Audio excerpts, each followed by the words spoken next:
l'étape que ce charmant personnage, très élégant et très bien élevé bien sûr, avec Nadim de Rothschild et tout ça, c'est quand il a posé les satellites autour de notre mère qu'il a été dans la victoire absolue. Vous savez, c'est comme un être qui commence à se montrer en disant « Regarde, c'est moi qui contrôle. Et qu'est-ce que tu fais, toi ?» Hein? Et quand vraiment il va contrôler, il va dire « Maintenant tu te tais et je vais te montrer qui je suis. » Tu vas appeler qui? Tu vas appeler papa? Il n'y a plus ça. Comment tu vas faire pour aller voir les anges? Tu peux plus respirer. Il faut que vous sachiez que je poursuis un but et que j'ai un message à vous transmettre très clair et que je choisis un chemin, c'est ma façon de faire, pour vous transmettre un message.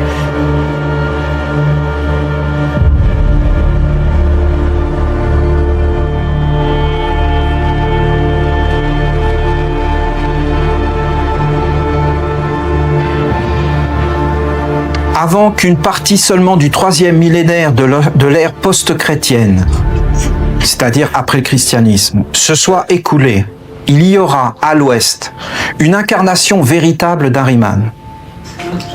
Ahriman en chair et en os.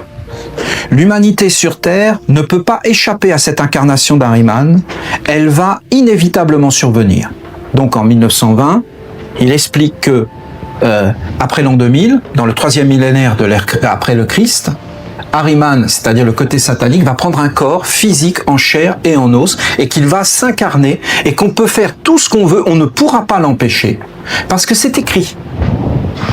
C'est écrit dans les mondes invisibles, c'est-à-dire ce monde-là l'a écrit. Et il l'a écrit et ça a été cautionné. Donc maintenant que c'est écrit, ça ne peut plus être enlevé. Nous allons donc être obligés de rencontrer cet être physiquement, puisque cet être a décidé, pour des raisons cosmiques, de l'évolution de la Terre, d'apparaître et d'essayer de tenter le coup de récupérer l'humanité et la Terre. C'est une OPA. Il n'y a aucun moyen de l'éviter. Voilà ce que dit Rudolf Steiner, et moi je vais dans son sens. Et aujourd'hui, quelques années après qu'il l'ait dit, on voit bien que ce qu'il a dit est en train de se réaliser. Alors, il dit qu'il va apparaître en chair et en os. Aujourd'hui, il est en Chine, mais ce n'est pas un être physique.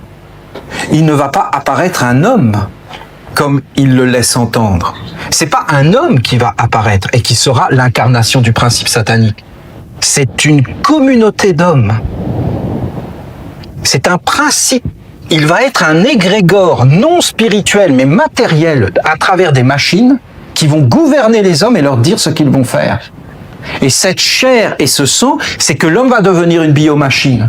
Et pourquoi aujourd'hui il est en Chine? Parce que ce peuple est réellement son incarnation, sans bien sûr dénigrer cette haute culture.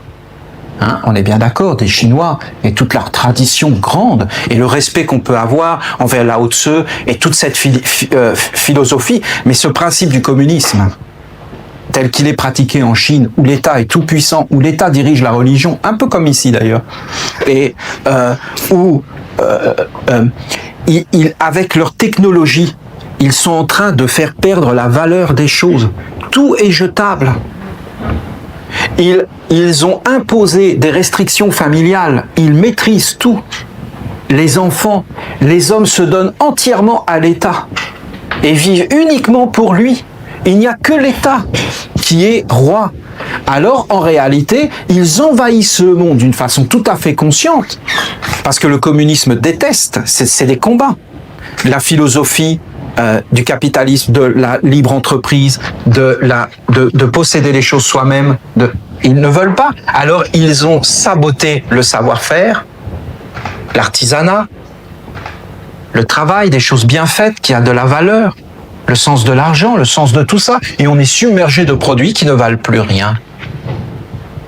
Tout est miniaturisé, tout est mis à notre portée, et en fin de compte, tout est jetable. Alors, il est en Chine, il va évoluer, il est là, vous voyez, il est là. Il y a la Russie, il y a bien sûr l'Europe, il y a la Chine,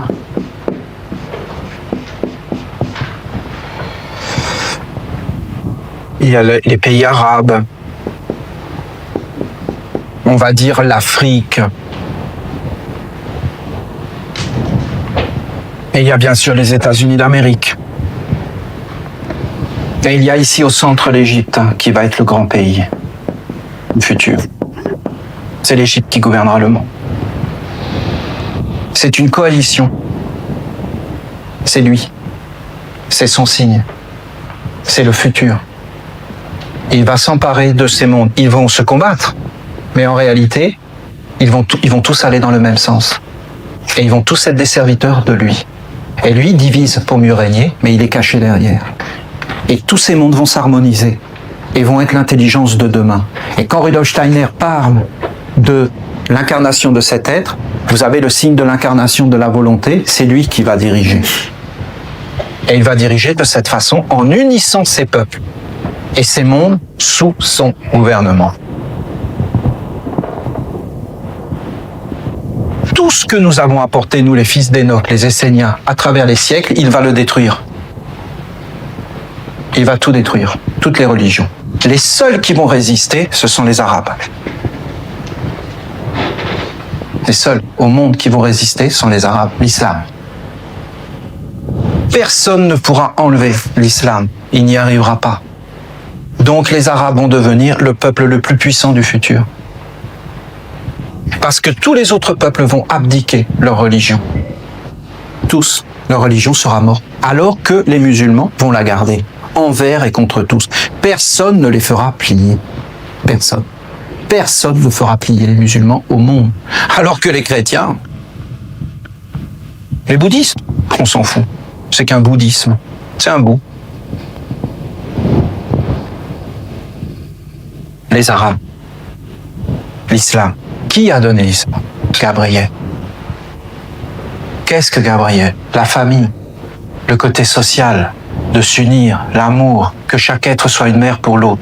Ils vont donc profaner l'enseignement de Gabriel et ils vont le conduire dans le côté mort. Et ça va être la guerre de tous contre tous. L'opposé de Gabriel. Parce que qui est le grand roi de notre époque? Gabriel. C'est Gabriel qu'on doit suivre. Et qu'est-ce qui se passe aujourd'hui? Les hommes et les femmes, les familles, terminées. Non? Gabriel s'effondre. Ils le savent, ça. Tout ce que je vous dis, c'est des plans, c'est su. Et en réalité, ça va être une guerre. Incroyable. Incroyable. Et pourquoi les Arabes seront plus forts, les musulmans? Parce qu'ils auront, eux, contact avec les mondes supérieurs qu'ils vont garder dans leur tradition. Ils vont garder des égrégores, des esprits et des génies. Donc, ils auront toujours un monde que eux n'auront pas, qui ne seront que des mercenaires, ne poursuivant que des buts. Donc les autres auront toujours une force supérieure, car la force supérieure vient de la religion, même si elle est mauvaise. Parce qu'un être qui ne vit que pour de l'argent, il n'a aucune dignité. Alors qu'un être qui vit pour des principes supérieurs, il a une force beaucoup plus grande.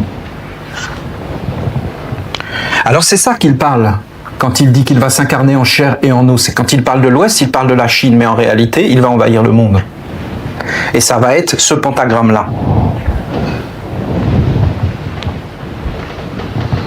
Mais ce qui importe, c'est que les hommes trouvent le point de vue juste pour le confronter. Partout où des préparatifs ont lieu pour une telle incarnation, nous devons être très vigilants face à certaines tendances de l'évolution.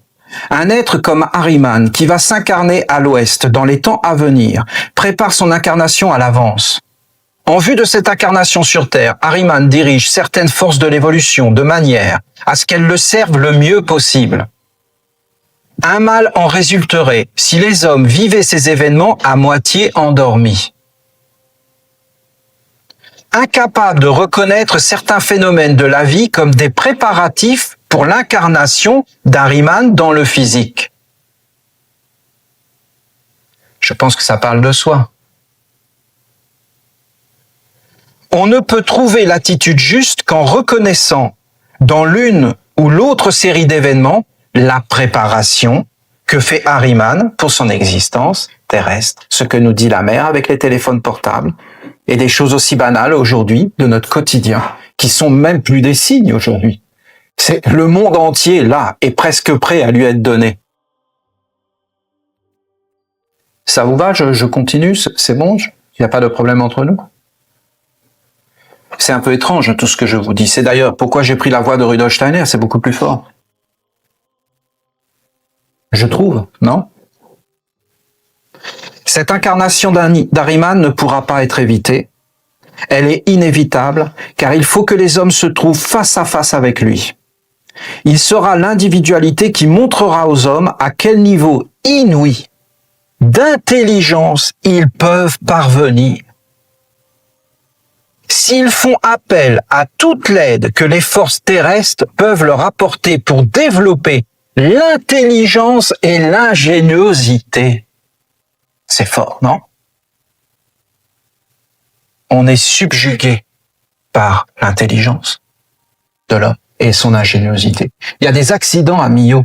Les gens s'arrêtent pour regarder le pont et être en extase. Au milieu des catastrophes qui frapperont l'humanité dans un proche avenir, les hommes vont devenir extrêmement inventifs. L'homme découvrira toutes sortes de forces et de substances dans l'univers qu'il utilisera pour se nourrir. Mais toutes ces découvertes montreront au même moment que ce qui est matériel est lié aux organes de l'intellect et pas aux organes de l'esprit. C'est-à-dire qu'on va réellement se couper et que l'homme va être conduit dans une coupure et qu'il va perdre son âme et donc son immortalité. Les gens apprendront ce qu'il faut manger et boire pour devenir très intelligents. On ne peut pas développer sa spiritualité en mangeant et en buvant.